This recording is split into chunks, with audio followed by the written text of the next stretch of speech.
morning. I'm Bridget Taraga, the Strategic Advisor for Partnerships in the National Science Foundation's Directorate for Technology, Innovation, and Partnerships, which you will hear us refer to as NSF TIP or TIP.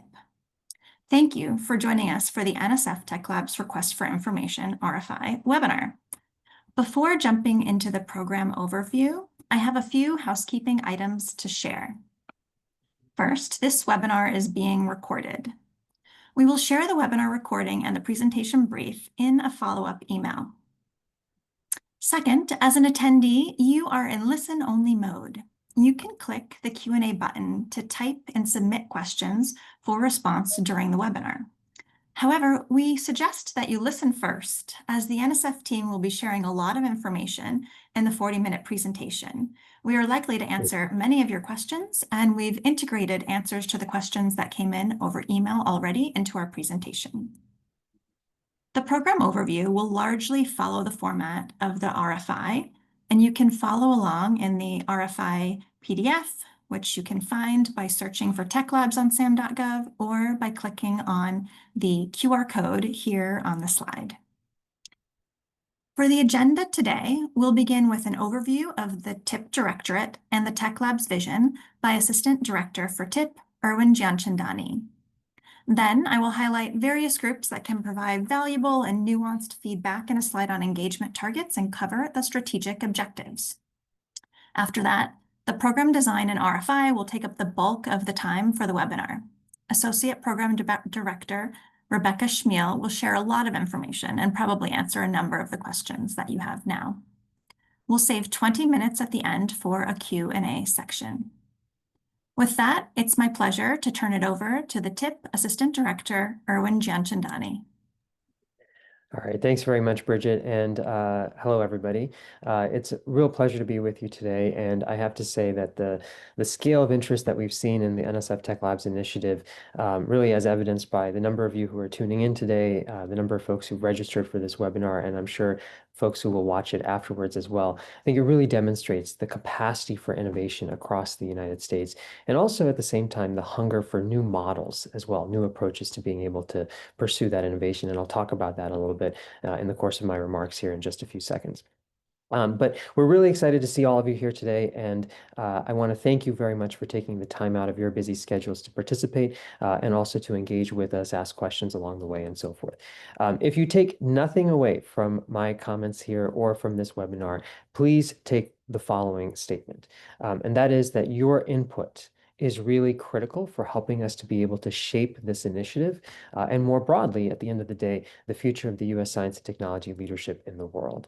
And so we put this out as a request for information with intention. We want, in many ways, for you all to be able to provide us with input that we can consider and incorporate into an eventual funding opportunity. So in many ways, this is really about co-designing what the Tech Labs initiative could look like for this nation as we go forward. Now, I'm going to start by providing just a little bit of context about the TIP Directorate here at NSF, as well as the current S&T landscape as we see it. And then I'm going to talk a little bit more about our vision for Tech Labs before I hand things back to Bridget and to my colleagues to dive deeper into the mission space of what we're trying to accomplish. So for those of you who may know us, and for those of you who may not, the TIP Directorate here at NSF was really created to augment, to enhance the U.S. National Science Foundation's core work of being able to invest in foundational research by accelerating the pathways of that research into the world, and thereby bolstering U.S. competitiveness and national security. So we seek to deliver on this mission by doing three critical things. First, we specifically invest in technology translation efforts and pilots therein to be able to move technology from ideation to adoption. Second, we invest in a competition-ready workforce for our country, particularly in the current competitive technologies space, as well as also in emerging technology areas that will define the global job market for not just today, but well into tomorrow as well. And third, we do both of those first two things by recognizing that to do those things well, we must also expand the geography of American innovation to really increase our nation's domestic R&D and innovation capacity. And so by that, I mean, we must go beyond Silicon Valley and Kendall Square and the like. Nothing wrong with those. We love those locations and the outputs of those locations. But we should also acknowledge that America really sits on a vast array of national resources that we must leverage for comparative advantage, from critical minerals in Alaska or Nevada to agricultural plains in the Midwest to energy capacity in the Southeast and the Appalachia and beyond, just to name a few examples. Now, we also established the TIP Directorate at a moment of incredible global competition, fiercer than ever, in fact. We know that our competitors and adversaries are investing substantially in their own innovation capacity. In fact, they're often borrowing from the innovation toolkit that we have designed and built over the course of great many decades. And for the first time in many decades, we also see that that our nation has a capable competitor with the resources and the will to challenge the U.S. global role as the dominant leader in science and technology. So having said all of that, we're also tracking how the research ecosystem and the research enterprise is evolving. There's, I think, an abundance of evidence out there that the endeavor of research and innovation is becoming more difficult as problems become more challenging, sometimes more complex. And it's also increasingly dependent on multidisciplinary expertise and multidisciplinary teams coming together. Yet we've also heard that multidisciplinary research proposals are less likely to receive funding, and institutional career incentives often lead earlier career researchers to delay pursuing broad multidisciplinary questions that might be critical to scientific breakthroughs, as well as being able to accelerate technology into the market space. And by some estimations a few years ago, there were reports that researchers were spending as much as half of their time on grant administration and paperwork rather than on conducting research themselves directly. And so in many ways, that's why the Tech Labs initiative that we are talking about today is different from some of the other programs that we've launched in the recent past or in the distant past, but also why we believe that it is truly complementary to NSF's broader legacy of being able to support frontier research across leading academic institutions. For the 75 years that we've existed, we have often supported research in one primary way. A research grant to a university faculty that culminates in an annual report where we find out what we've learned. And that model has produced tremendous progress in science and engineering and technology, and it's been at the root of a powerful engine of discovery for the United States for many, many years. But we also know that as the challenges of science and research and innovation evolve and scale, we need new tools to complement, not replace, but to complement that standard research grant. And so over the last few years, we've been trying to lead the way on creating new mechanisms for research, from the NSF Engines program, which has sought to support regional innovation ecosystems to really bolster and leverage that domestic R&D capacity for the nation's competitiveness, to also leveraging other transactions agreements, a tool that Congress provided to us when we established it to really support our ability to experiment with filling the gaps for translating research to the market. And so we view the Tech Labs initiatives as another important step in expanding, not replacing, but expanding our national toolkit for investing in science. And given our role in the ecosystem as far as TIP is concerned, specifically trying this out in the context of technology translation pathways that allow us to be able to accelerate ideas into the world. This is an experiment about the way we do science, and in many cases, innovation. Sometimes that's often called meta-science. And in this case, we're really focused specifically on research translation as we go forward. Now, Tech Labs recognizes that there are certain high-risk, high-reward technical problems that require more flexibility and focused resourcing than traditional institutions can often provide.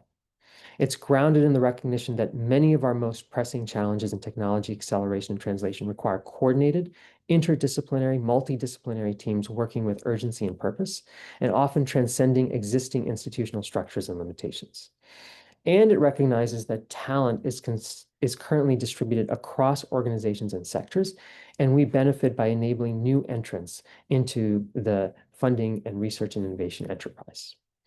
And so that's why Tech Labs will bet on full-time teams of researchers equipped with the resources and the flexibility to advance an ambitious vision to achieve technical milestones and build sector-defining technology platforms. But we also recognize that not every team nor every challenge is a Tech Labs shaped problem, if you will. We believe there are distinct R&D, translation, and technology acceleration challenges that will benefit from a focused team of multidisciplinary researchers and other talent as well, like engineers that you might not often find as easily in academic settings alone. And so working together toward a set of coordinated technical milestones to advance a particular vision for a sector changing or sector creating technical achievement is really what we are trying to think about here. This isn't about addressing a single question or solving a single problem, but rather about giving researchers the resources, the staff, the autonomy and the flexibility and the runway to be able to ask many questions necessary that collectively advance the state of practice in a key technology area. And so this RFI process, I hope you will see, is about learning from you all, given that vision and given that contextual framing, how we can actually shape a program or an investment here. We've tried to provide you all with a blueprint in pencil, and we're looking to you all on this call to help us get much more precise as we turn that pencil into ink. And so today you'll hear from our team about the key questions that we've posed in this RFI. And I want to really be clear about this. I've tried to say this from the outset. I'm going to stress this here, and I think my team will stress this as well. This is not a check the box process. We have not asked questions that we feel we already know all the answers to. We have asked questions where we believe we really could benefit from your input to help shape this effort into something that's compelling and hugely impactful for this country going forward. Finally, I want to note that we will be announcing a separate and complementary program in the coming weeks as well. So if the Tech Labs initiative is about investing in a small number of teams, taking a few high-risk, high-reward targeted shots across a few priority technology challenge areas, then something that we're calling the NSF Technology Accelerator will be about increasing the overall volume of translation efforts taking place across an entire technology discipline or subdiscipline. And there'll be more to come on that in the weeks and months ahead. Now, before I go, I want to take just a moment to acknowledge the entire team of individuals and working together who made this possible here at NSF. Gracie Narcho is my partner in leading the TIP Directorate and has been since its inception several years ago. She and I often have the privilege and the pleasure of being sort of the face of TIP. We come to you, we talk to you about the things that our team is working on. But it really is the people within our organization who bring the vision and passion toward initiatives like the Tech Labs. And they're the ones who engage in the vigorous debate before we roll something like this out. And so I want to take a moment to really thank them, all of the folks whom you see on this slide, for getting us to this point and beyond as we carry this mantle forward through your comments, through your inputs, starting with this webinar today. So I hope that provides some helpful framing. I want to again thank you all very much for the time and effort that you're putting in being with us today and going forward over the next month or so until the RFI deadline. And with that, I'm pleased to hand things back over to Bridget to take us forward. Thank you, Erwin. As Erwin mentioned, this RFI is a blueprint in pencil. And in this way, the webinar is also an outreach effort. We sincerely want your input so that we can refine the design of the Tech Labs initiative to maximize its success. We're seeking input from academia, philanthropy and other nonprofits, from tech companies and others in the private sector, from venture capitalists and government, to name a few. We recognize that these different voices will help us see opportunities and potential pitfalls from different angles. We want to hear from teams of experts in research, development, and innovation who could become a Tech Lab. Tell us, what comparative advantage could the Tech Labs initiative provide? What tech topics or barriers to translation are ripe for this specific initiative? We're going to share with you our initial thoughts on program design, information that you could use to start developing your ideas and assembling your teams.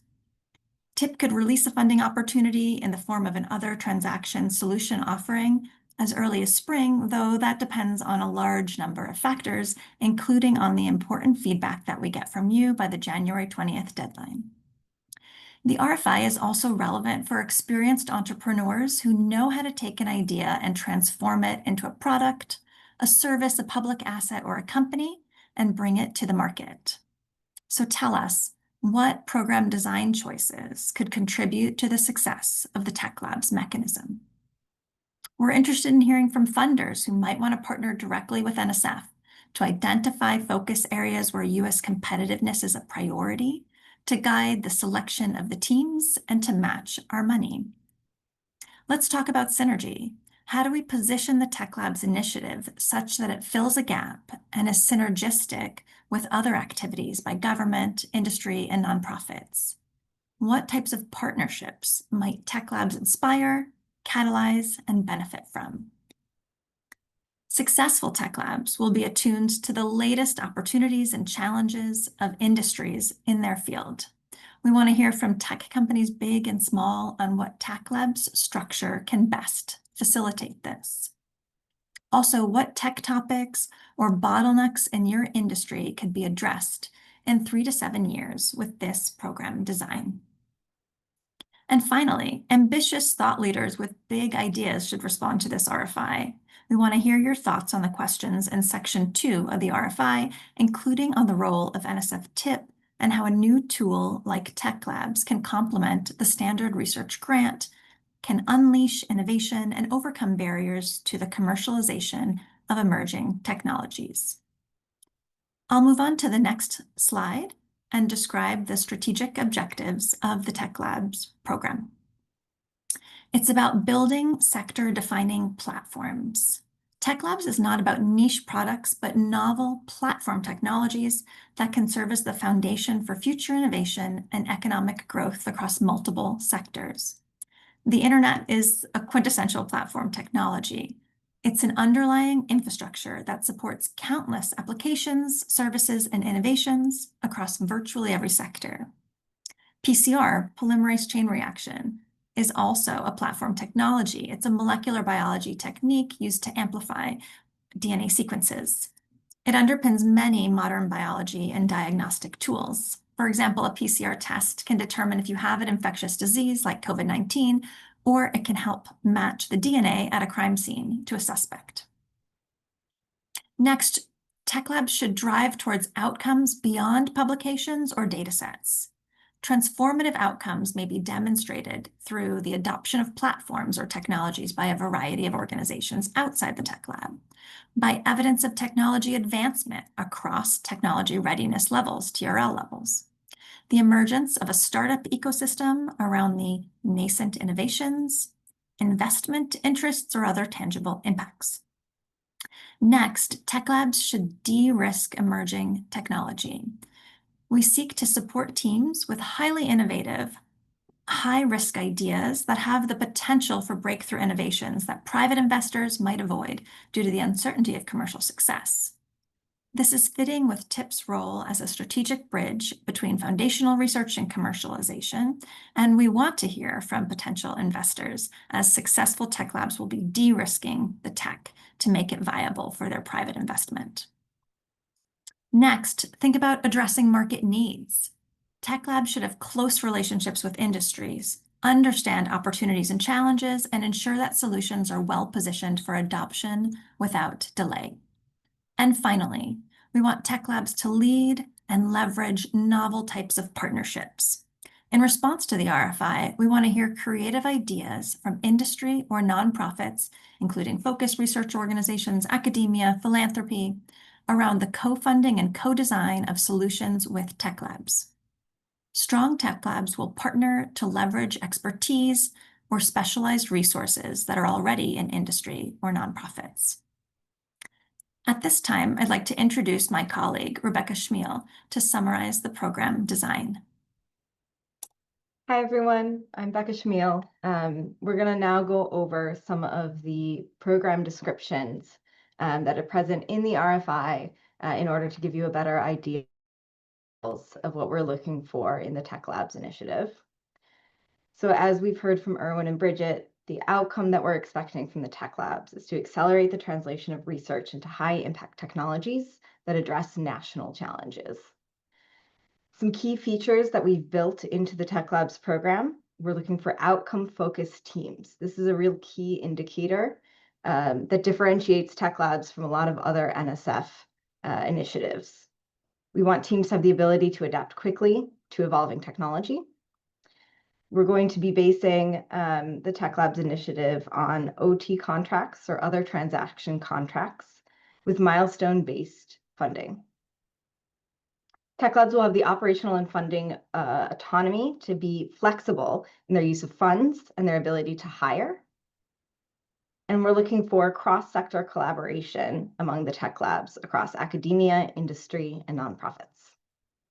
We're going to go a little bit more into the structure of the Tech Labs program later, but we're expecting to have a selection phase that's lightweight, followed by a 9-month planning phase and a fully realized 2-year phase 1 with intentional follow-on funding for phase 2.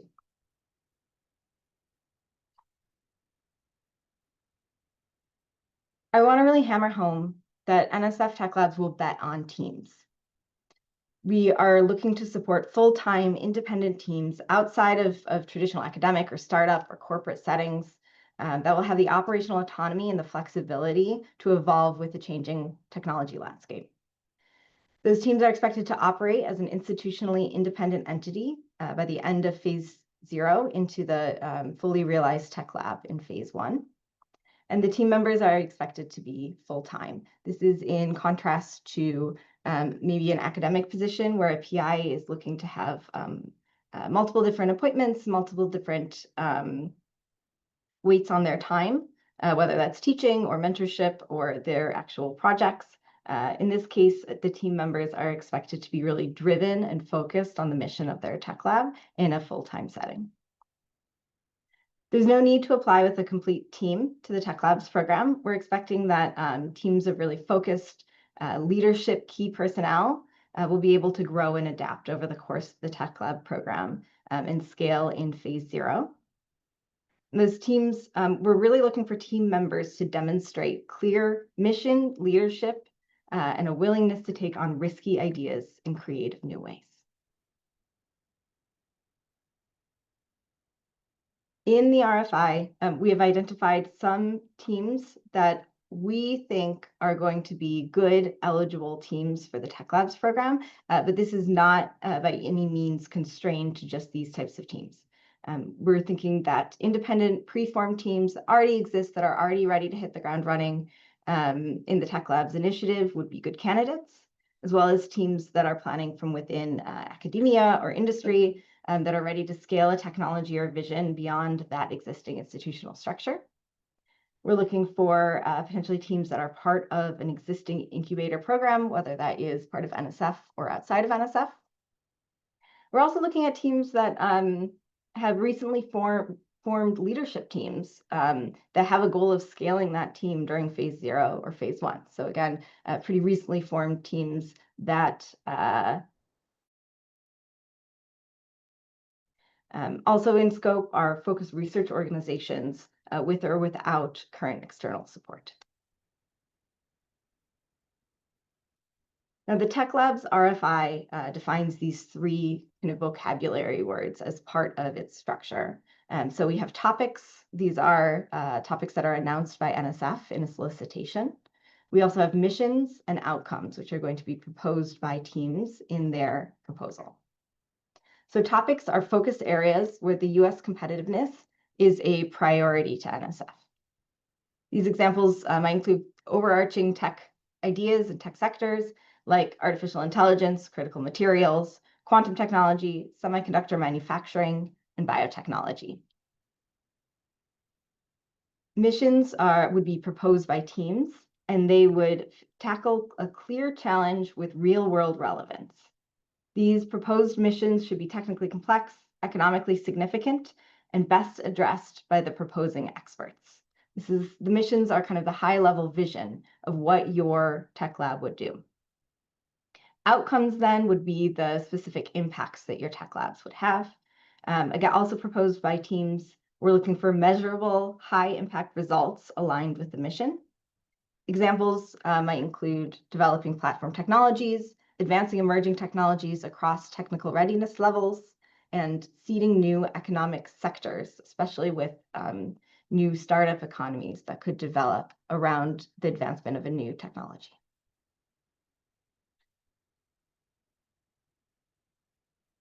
So the programmatic structure of Tech Labs is based on a lightweight, fast team selection phase, followed by a 9-month phase 0, and then a 24-month phase 1. I'm going to get into the specifics of the team selection phase later, but it would culminate in teams being awarded a milestone-based other transaction for selected teams, which would then start a 9-month phase 0 planning phase. We expect 2 to 4 teams to be selected per topic. Key activities during that planning phase are to teams would evaluate their own fit in the technology landscape and their potential for impact. They would be working towards refining the specific milestones and their budget that they would need for phase 1 and beyond. We expect them to do recruitment and scaling if necessary. And we do expect some amount of technical progress during those first 9 months. Teams that are selected for phase 1, which we're expecting 1 to 2 teams per topic to be selected for phase 1, would participate in executing upon their proposed mission. They would demonstrate technical progress along the lines of the milestones that they came up with in phase 0. So they are selecting their own technical milestones to execute upon in phase 1 and in phase 2. And we would expect them to continue scaling and recruitment. We are envisioning a fully fledged tech lab to be around 10 to 50 team members, to give you an idea. We expect that some of the teams will continue into a phase 2, where they would either continue to execute upon their milestones. We expect that some of the teams will reevaluate their tech landscape needs. So in order to stay current and up to date on the emerging technology, we expect they might want to go back and reevaluate what new emerging technologies should be focused on in later years. We expect that some teams might be interested in transitioning away from NSF investment or away from Tech Labs investment, potentially into a new tech accelerator that Erwin had mentioned that was going to be coming up and announced in future months from TIP. But transition and evolve in ways that make sense for the mission and the outcomes of the Tech Lab. Tech Labs is going to utilize other transactions as a funding mechanism. These OT contracts are going to allow for greater flexibility, operational autonomy, and reduced administrative burden. I really want to note that the uniform guidance that NSF typically uses to award grants and to award money to awardees is not going to apply to OT contracts. And I think that's very key for envisioning the budget and the mechanism of the tech labs that we are using here. The contracts will be milestone-based with clear metrics for technical progress, industry readiness, and economic and social impact of the teams. Phase 0, we've proposed some milestones for phase 0 that are more on the administrative side to set up the tech lab during the planning grant. One of the phase 0 milestones proposed technical innovation targets for phase 1. So those are the milestones that are going to be used for phase 1. In phase 1, those quantitative milestones, again, will be proposed by teams, and they should be outcome oriented. So we're really looking at that economic and societal impact.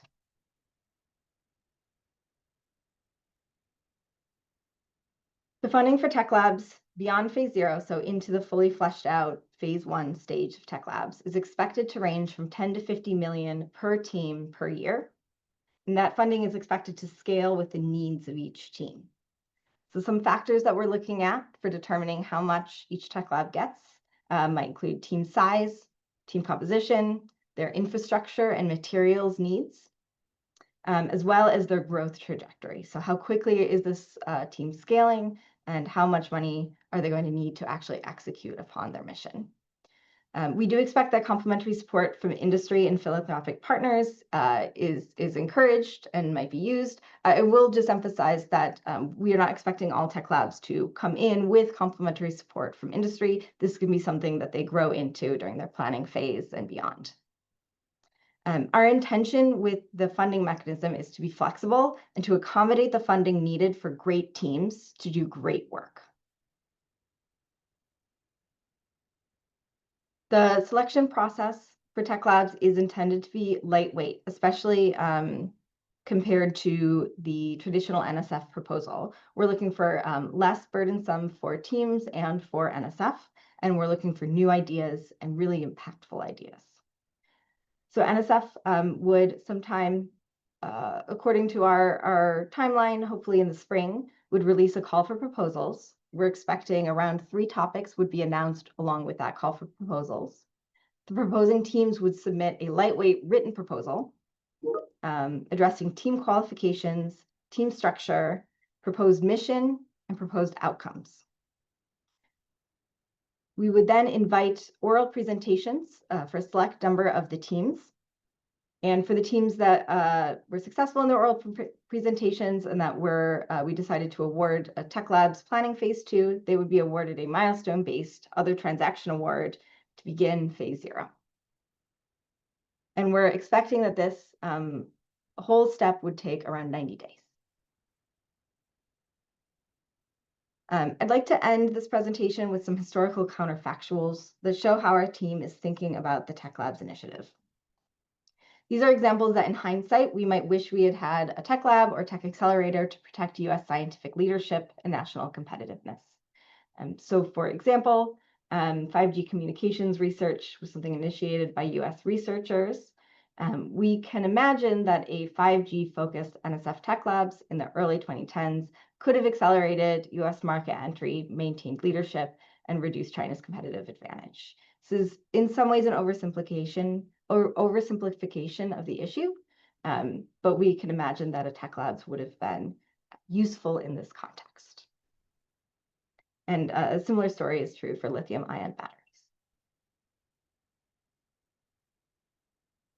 At this point, we really are going to call on all of you in this webinar to help us shape the Tech Labs initiative. These Tech Labs are bold by design. They're different by design. And your feedback can really help make us make this program stronger. We're seeking constructive input on topic design, on team eligibility, on nitty-gritty topics like IP structure, on topic areas that could be a good Tech Labs topic announced by NSF, and a lot more. Your insights will directly inform how we refine the program before we launch it in the spring. If you are thinking of forming a Tech Labs team, if you think you could be a good applicant to Tech Labs, please tell us about it in your response. I want to highlight an RFI response is not required to submit a Tech Labs proposal in the future, but it will give us a good idea of who is out there who's really ready to go and excited about this initiative. So we invite you to share your ideas, your concerns, your suggestions, and respond to the RFI by January 20th. In order to submit a response, please submit it to the techlabs@nsf.gov email address that you see there. At this point, we're going to go into the Q&A section of our webinar. So if you are ready, please click the Q&A button and type and submit questions for response during the webinar. For this section, I would like to introduce our moderator, Anna Fenzel, as well as additional Q&A panelists, Joda Tongnapnua and Patrick Breen. Hi, so we have a lot of questions in the Q&A. I think a number of them are curious about the meaning of and the thinking behind having full-time staff on each Tech Labs team and Tech Labs being independent entities. Yeah, I can take that. So it's a great question. And I want to start off with a high-level statement that Erwin and a number of others have highlighted, but I think is important for the broader community to understand. And so we want to put it in bold. This RFI really is a learning process, and we have not yet finalized many details about the program, and that's exactly what this RFI is designed to help us nail down. I will tell you that in our thinking right now and in our anticipation, teams would not be required to be full-time on this project in phase 0, which would be a funded phase. We haven't specified the amount of money that would be funded in phase 0, but it would not be the full 10 to 50 million per year. That would be a smaller amount to fund a startup phase to get the tech lab launched.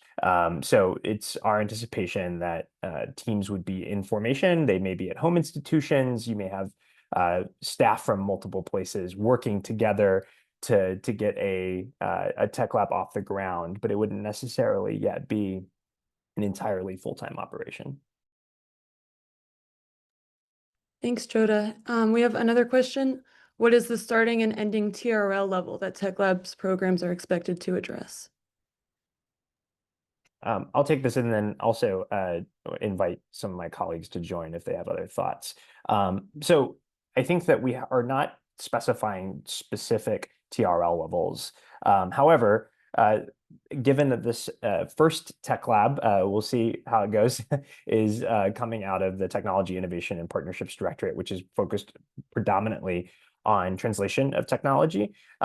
This is going to be focused on slightly further up than the basic research TRL level. However, I will say that this we anticipate tech labs are going to be focused not on a single project or a single research question, but a range of things that may include everything from bench scale prototypes that prompt questions that go back to examining and thinking through some basic research questions and generate additional research prompts, perhaps that need to go back to academia, may need to go back to traditional research labs, but they also may require going further up and hiring engineers to scale a particular kind of solution. So I think we expect that a tech lab might, in developing a platform technology, actually straddle many TRL levels or ARL levels as they work through a particular technical challenge. I don't know if my colleagues have any additional thoughts on that. Yeah, I'll add that we've intentionally left this quite flexible, as Joda said, because we are envisioning that a tech lab might not have just one type of technology that they're pushing, but they're trying to execute upon a larger technology mission and vision for what the U.S. technology landscape could become.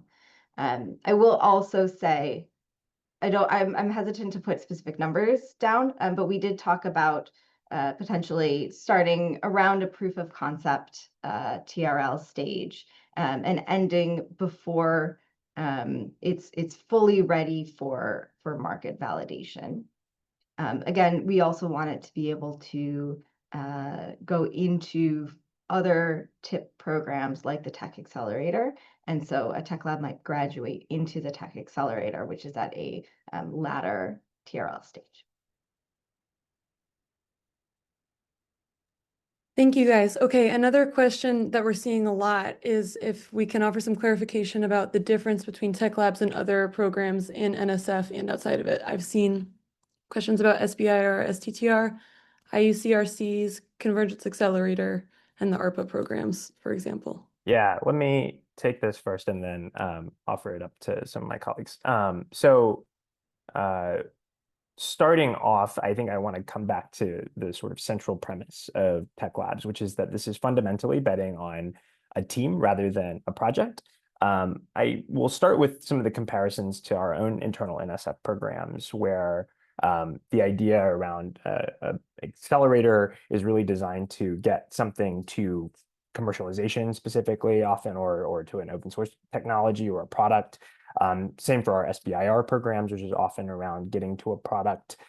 This is really focused on a larger scope and scale, and wouldn't necessarily be a commercial entity that is focused on commercializing a particular product, but is actually developing the platform technologies that could serve as an innovation jumping off point for many, many different kinds of products. So I think we're looking at a slightly different or pretty significantly different scale than those programs. Additionally, we anticipate that while teams in their proposal package would submit project roadmaps or may outline multiple different kinds of projects that the Tech Lab would undertake, we anticipate that they would shift and adjust as they learn more and adapt and hire along the way. So we are not necessarily drilling down into a project as the product, quote unquote, that NSF is investing in, but rather the team and its capacity to make a transformative state change in a particular technology and its capacity to drive US competitiveness. A little bit more on the ARPA side, which I think we are highly inspired by, but this is different in many ways. ARPA programs are centrally managed, project-based, milestone-driven under rotating program managers. They're often very hands-on from the ARPA side, whether it be DARPA, ARPA-H, ARPA-E. Tech Labs are going to be funding independent teams or organizations with institutional autonomy to define their own structure and strategy with multi-year support and the real emphasis to build out sector-defining technologies that have a large implication far beyond a short-term applied challenge, which ARPAs often focus on and then are really looking to accelerate that applied solution into the hands of the warfighter or a particular use case. I think we are looking to unlock a broader range of technologies with this Tech Labs initiative. There's a lot of specifics to fill in here, which is exactly why we are issuing this RFI. So I think as you were thinking about your responses and you see potential overlaps or synergies with other programs, or you are looking for more clarification, I think those are things that I would encourage you all to outline in your RFI responses. I'll just add that the funding mechanism that we've selected here, the OT contracts, are quite unique for NSF, and I don't believe we've done anything like this at all, and that makes it quite different from a lot of other NSF funded programs. And on the topic of OTs, there are a lot of questions coming in about IP and how intellectual property will be handled. I wonder if we can address that too. So let me start with that one.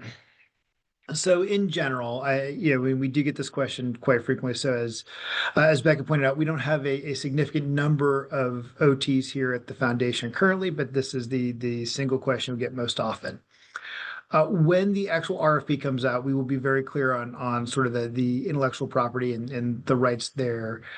In general, though, things like the Bayh-Dole Act do not apply. It does not mean that there will not be some sort of negotiation around IP rights. That is going to be spelled out in the RFP document. We're working on the final language for that now.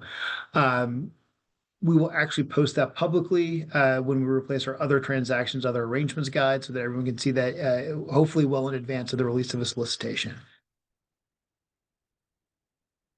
I'll add that we specifically added a question about IP to the RFI, and it's one of the answers that we are most excited to read about and to hear from the community, from either startups or industry or academia. What type of IP structure would be most incentive?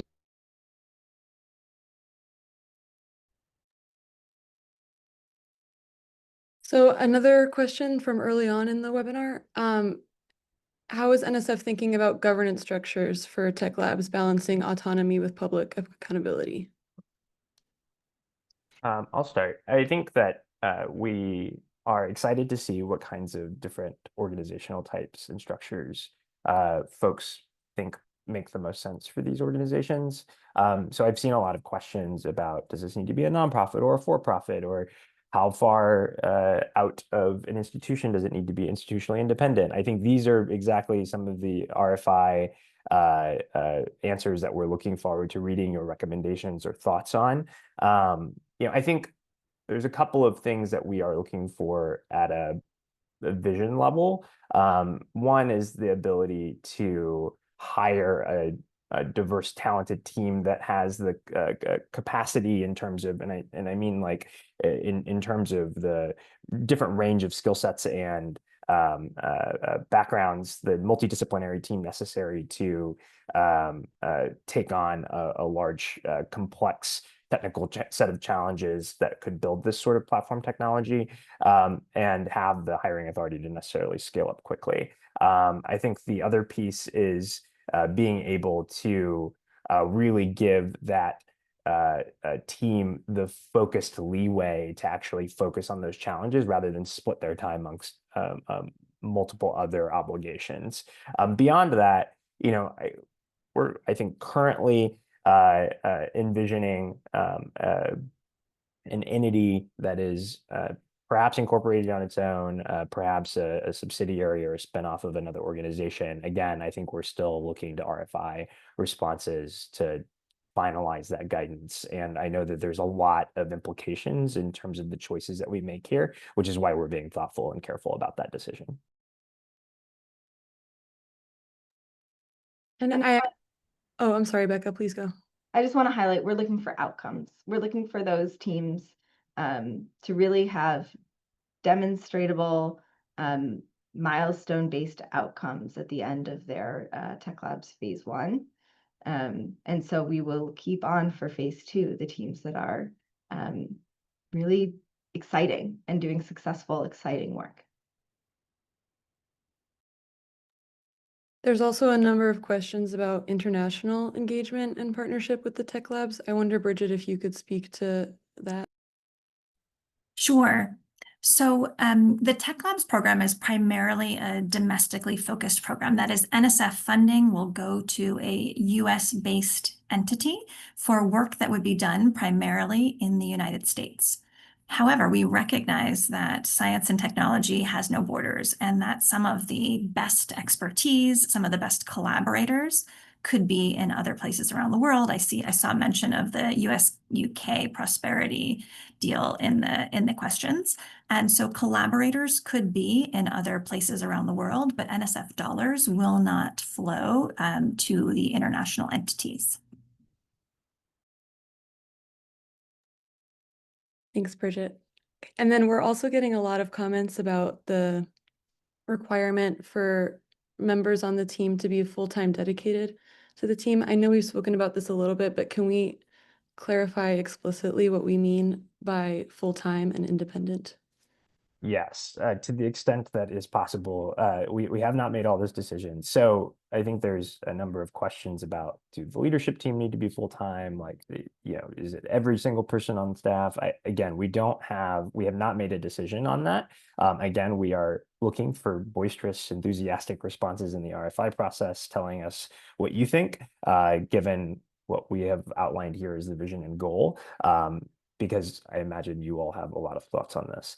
I think at the very least, we anticipate that leadership team by phase 1 would be full-time dedicated on this effort. Now, is there a possibility that some staff members would be shared between multiple entities and or that there might be contractor support? I think all those things are certainly possible, and we are going to be looking to the RFI responses for guidance on ultimately what the specific requirements and eligibility for full-time effort on this looks like. For the full-time section, I think I've been really inspired by watching some of the startups that we're interacting with around TIP. The startup culture is often really dedicated, quite intense, and quite dedicated to the mission that they're looking to accelerate. And when you have that kind of accelerated timeline and close dedication to your mission, to your outcomes, to your team, I think that's the type of employment that we're looking for the different key personnel of the teams. But there is going to be quite a bit of flexibility, as Joda said, in exactly what that means. And relatedly, we're getting some questions about the broader ecosystem that will be necessary to make each tech lab successful. Can we touch on how collaboration or partnership would be encouraged? Yeah, I can hop in and then others can join. I mean, I think that one of the review criteria I anticipate will be quite important is looking at industry participation, partnerships, the capacity to engage, you know, your sort of a broad network of peers that is necessary to sort of drive the development of these ideas forward. I think that as we evaluate the teams themselves, the relationships and the track record of those teams in building large-scale collaborations and is going to be a factor as we evaluate how we select those teams. Again, we haven't finalized the selection criteria or anything like that. We're looking for the RFI responses to help guide that. However, and Bridget, I think you in particular might have some thoughts on this one, but the capacity to collaborate even outside of the tech lab itself, I imagine, is going to be a determinative factor of success that is going to help these teams really thrive. And as Joda said, we welcome feedback on partnership models as part of the RFI process. Ideas for both direct partnerships, who might partner directly with NSF to set the scope for these, to select the teams, to co-fund the teams, as well as how might we structure the program to make it easiest for tech labs to have the necessary partners that they need to really move technology forward quickly.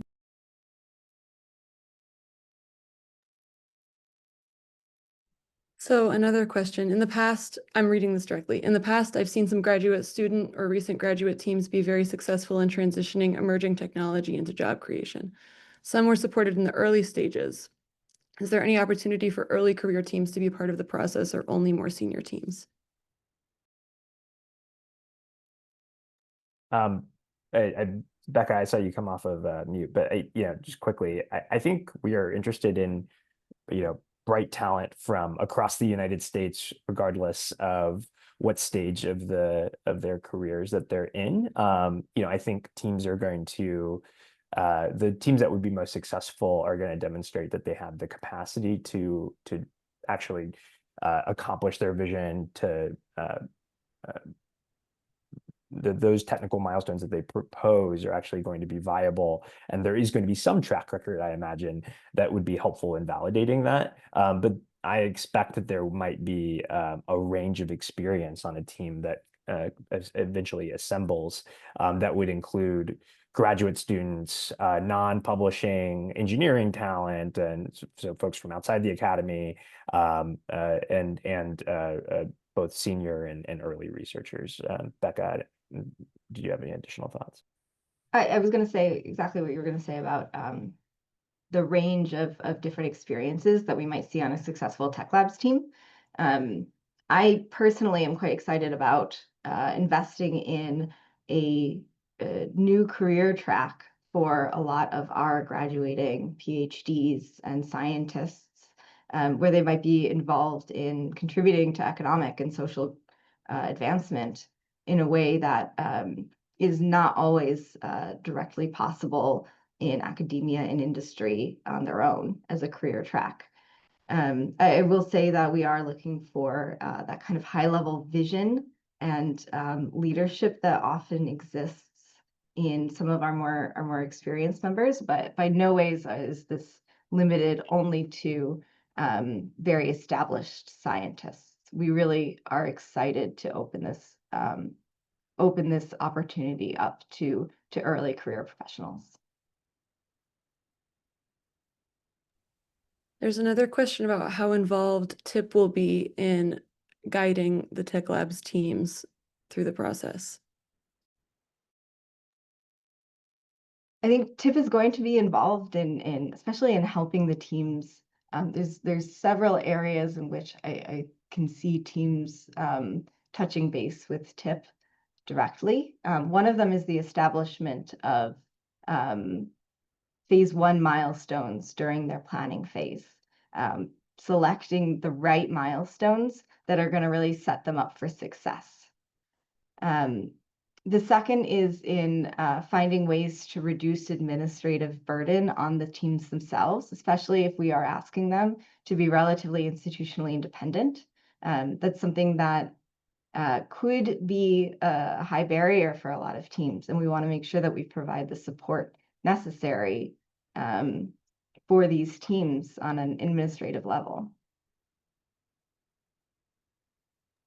And then we are running out of time, but I think maybe as a final question, there's a number of questions about the topics, and it would be good maybe to reiterate the role of the RFI in our drafting of the Tech Labs program. For selecting the topics? Yes. Yes, please let us know if you are a team that's interested, what you would be interested in advancing and in what specific topics, those high-level umbrella topics that we might release. We are looking for those topics to be relevant to U.S. competitiveness and U.S. priorities. We know that's very broad, and that's why we're asking you all, because we anticipate that the community is going to have some really fascinating and comprehensive thoughts about which topics make for a really good tech lab, given the model that we're proposing here. I also just want to say, as a sort of process point, we have received like 400 questions from you all, and we obviously could not get to them all here, and would love to make sure that you all stay engaged. And while we don't anticipate that we're going to be able to cover every single one of these, you can expect additional follow-up, but we have these questions collected. We are going to try and get many of these answered. A lot of you asked some variation of the same question, and so we have a good sense of what is on your minds, that this is really, really exciting to see the level of interest. And again, as you all are thinking about ways that Tech Labs can be useful in advancing some of the vision that you all are working on every day, but maybe in a different capacity, or you're thinking about things like eligibility, I would encourage you to write those thoughts down, especially as we head into the holidays, and then get prepared to put them into an RFI response, because we really are using that RFI to put the contours around the program. It's so, so critical. As Joda mentioned, oh, do you have one more question, Anna? Well, not even a question, but just to note, for a lot of these questions, some of them are similar questions to those that we're posing and that we don't have answers to yet and are looking for feedback on. So we will be sharing the webinar recording in a follow-up email, and as Joda said, that will have some additional information based on the common questions that we've seen here. We will also have a second webinar with a longer Q&A period on January 14th from 2 to 3 p.m. So hopefully you'll have most of your RFI responses drafted by then, and we can answer some of the remaining questions at that point. We're eager to hear your feedback. There are specific questions in section 2 of the RFI, and the deadline is January 20th at 3 p.m. So thank you so much for joining the Tech Labs RFI webinar. We look forward to hearing from you, and have a great day.